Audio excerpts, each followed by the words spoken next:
Bonjour à tous, je suis content de vous retrouver pour cette vidéo enfin, puisque ça fait un moment que j'ai pas sorti de vidéo concernant la collection des audiocontes magiques Disney. J'ai reçu deux colis dans la filée parce que pour la petite histoire, j'ai déménagé, je suis plus du tout sur Toulouse. Mais ça y est, j'ai commencé ma vie à Disneyland Paris depuis près d'un mois. C'est un rêve que je vis. C'est fantastique.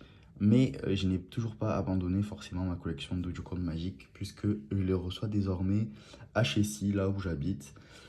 Et j'ai eu la chance de recevoir un colis un peu avant mon départ, non, un jour après mon départ. Mes parents me l'ont envoyé directement ici et ce matin je viens de recevoir le deuxième colis. Donc vous aurez deux vidéos qui sortiront dans la foulée. J'espère que ça va vous plaire. Et on va commencer tout de suite avec le numéro 48, puisqu'on s'était arrêté avec le numéro 47 qui était consacré au monde de Dory. Aujourd'hui, on a le numéro 48, Basile Détective Privé. J'ai déjà déballé les figurines euh, pour les exposer, mais je vais vous les montrer, elles sont toutes neuves. Basile Détective Privé, c'est le numéro 31 des grands classiques Disney. Il est sorti vraiment peu avant le second âge d'or de Disney, avec La Petite Sirène, La Belle et la Bête, Aladdin, L'étrange Noël de Monsieur Jack et Le Roi Lion. Moi, c'est un Disney que j'aime beaucoup, que je trouve assez sous-coté dans la représentation au niveau merchandise, produits dérivés. Mais c'est un film qui, je sais, a ses adeptes, qui est apprécié. Et au même titre que Oliver et compagnie, qui est sorti juste après, puisque c'est le numéro 32 des grands classiques, sorti en 1988, il me semble, Oliver et compagnie. C'est un film vraiment qui a su rebooster les studios euh, après l'échec cuisant de Taram et le chaudron magique. Le méchant est vraiment assez original et on adore le détester. Et je trouve que les scènes basées beaucoup sur les romans, l'histoire du détective Sherlock Holmes sont plutôt bien représentées. D'ailleurs, il y a un petit clin d'œil à Sherlock Holmes dans le film. Je vous dis pas à quel moment si vous l'avez pas vu. Mais c'est vraiment un dessin animé que j'affectionne tout particulièrement, Basile Détective Privé. Et la figurine, elle est juste ici. Et je trouve ça vraiment formidable cette collection parce que il met à l'honneur des films dont on a très peu finalement de produits. Hop, le focus il veut bien se faire. Voilà. Alors je suis désolé, hein, là je tiens à la main le téléphone. D'habitude, pour mes vidéos précédentes, le téléphone était sur un trépied. Je l'ai avec moi mais je ne l'ai pas installé. J'attends de voir comment je peux mettre en place tout ça pour la suite. On va passer maintenant au numéro 49, Walt. Alors Walt, à chaque fois que je parle de Walt, je pense de suite à la chanson Un chien, non un chat, un chien et un rongeur. J'adore cette chanson. Je sais qu'elle rentre dans la tête et que certains, ça peut les agacer. Mais moi j'adore cette chanson, je la trouve juste formidable. Et le dessin animé est vraiment bien fait. Alors pour le coup, petite anecdote un peu moins sympa. Quand je suis allé le voir au cinéma, bon, il était formidable. J'étais allé voir avec mon père, je me rappelle. Euh, quand il est sorti, pardon. Je l'ai trouvé vraiment super. Euh, mais il était sorti en 3D et on est allé le voir en 3D. Et pour ce film, la 3D était nul complet. Vraiment. On a payé je sais pas combien, parce que c'était pas donné la 3D au cinéma. Vraiment, et la 3D ne s'y prêtait pas. Il y a des films qui s'y prêtent vraiment à la 3D. Pour le coup, Walt, il doit avoir deux trois effets sympathiques, mais après. Mais bon, ça n'a pas empêché que c'était un régal de voir ce film et c'est toujours un régal de le revoir. Vraiment, c'est juste incroyable avec Penny. Cette scène d'ailleurs, elle est bouleversante quand il croit qu'elle l'a remplacé, alors que non, c'est juste pour le film, mais enfin pour la série qui tourne. Et voilà. Et puis vraiment, c'est top. Les personnages sont sympas, sont attachants. Mitten, Rhino, Walt, Penny. Franchement, je trouve ça vraiment sympathique. Et la fin est adorable. Et pareil, je crois qu'à Disneyland Paris d'ailleurs, pour la sortie du film, il y a dû avoir un playset de figurines Walt. Je dis ça, mais peut-être que je me trompe. Euh, mais en tout cas, j'ai très peu de produits dérivés de Walt et il est vraiment magnifique. Regardez-moi ça. La figurine est vraiment sympa. Je l'aime beaucoup. Hop, le focus, voilà. Vraiment, et ces figurines sont vraiment top.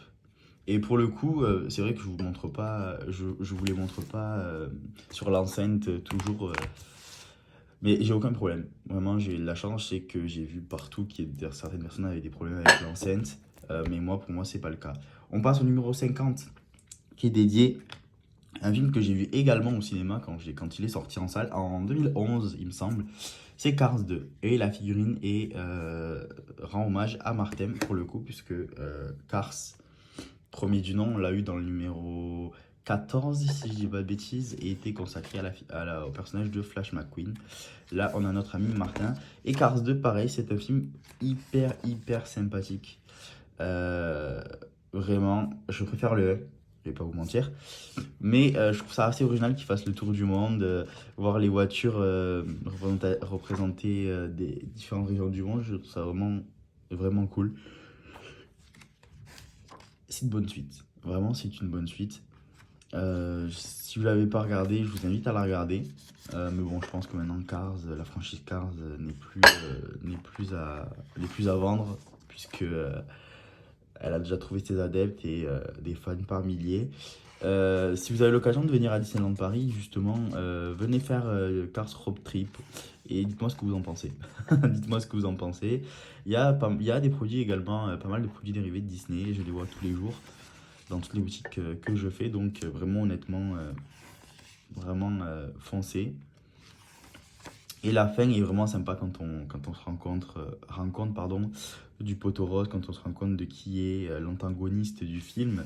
Et puis cette scène de fin est vraiment incroyable. De toute façon, les scènes de Cars, de course de voiture, c'est toujours formidable. Et on a notre ami Martin. Martin qui est juste ici. Hop. Elle est vraiment bien faite, je trouve. Vraiment, et de bonne qualité, hein, je sais pas si vous entendez. C'est pas simplement du plastique, c'est vraiment une bonne matière. Les figurines, si elles tombent, bon, j'imagine que ça peut se casser. Et encore, non, de bonne qualité. C'est vraiment des figurines qui sont faites pour les enfants, puisque cette collection était surtout dédiée aux enfants, aux grands enfants comme moi. Mais non, vraiment, moi, plus que pour les audiocontes, parce qu'en soi, je vous l'ai déjà dit, mais les audiocontes, j'ai écouté les 45 premiers, je continuerai à écouter les autres. Mais moi, c'est plus pour les figurines, pour avoir les figurines des grands classiques. Parce que c'est la première fois vraiment qu'autant de grands classiques sont bien représentés en figurines. Parce que dans la collection des grands classiques Disney de chez Hachette, il y avait beaucoup de figurines. Mais il y avait beaucoup aussi de personnages ou de films qui étaient représentés enfin, en 2 fois, en 3 fois. Là, vraiment, je crois pas qu'il y ait une figurine avec le même personnage. Je crois pas, hein. Bon, dans l'autre collection, c'était pareil. Mais là, il y a vraiment les suites. Et même si je suis pas plus fan que ça des suites, je trouve ça bien qu'on ait vraiment une grande palette des grands classiques. Vraiment. Alors, même si la qualité des figurines est moindre, forcément, puisque c'est pas de la résine, du plomb ou quoi que ce soit, je les trouve vraiment sympathiques. On va passer maintenant à une princesse Disney. Une princesse Disney qui a la particularité justement de pas être une Disney classique, une Disney Princess classique, mais une Disney Princess Pixar. Pixar, vraiment, avec le film Rebelle. Alors, je vais pas vous mentir, Mérida, c'est loin d'être ma princesse préférée. Parce que c'est vrai que moi, depuis toujours, ma préférée, c'est Aurore. Peut-être celle qu'on entend le moins, celle qu'on voit le moins, mais je l'ai toujours trouvée magnifique avec sa robe rose, justement, en plus. Mérida, je suis moins fan. Vraiment, Mérida, je suis moins fan. Mais j'adore Rebelle. Je trouve ce film vraiment sympathique, vraiment très sympathique. Euh, bien monté, bien amené. Des bons rebondissements. Les chansons, je les aime beaucoup. Vraiment. Euh, J'aime beaucoup les chansons de ce film. C'est vrai que c'est un plaisir de regarder ce film, voilà, mais c'était pas ma princesse Disney pardon, préférée. Bien qu'il y ait des scènes assez drôles, justement quand la reine Elinor se transforme en ours. Vraiment sympa. Ce film, si je dis pas de bêtises, il est sorti en 2012. C'est le numéro 104 des grands classiques de Disney.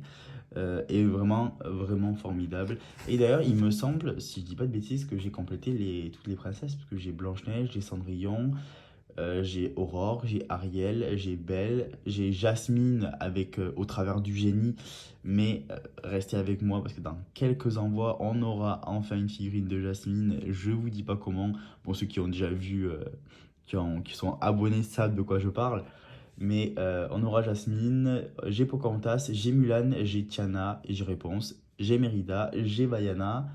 Pour moi, il y a toujours Elena Davalor, mais elle ne fait pas partie d'un grand classique Disney, mais d'une série, donc c'est normal qu'elle soit pas représentée dans cette collection. Euh, j'ai Elsa aussi de la Reine des Neiges.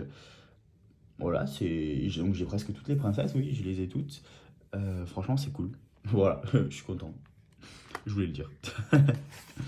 Mais je suis pas plus fan que ça des princesses en plus. Mais ça reste quand même mythique chez Disney. Et, euh, et c'est formidable. Et la figurine, elle est comme ceci. Et je la trouve vraiment bien faite.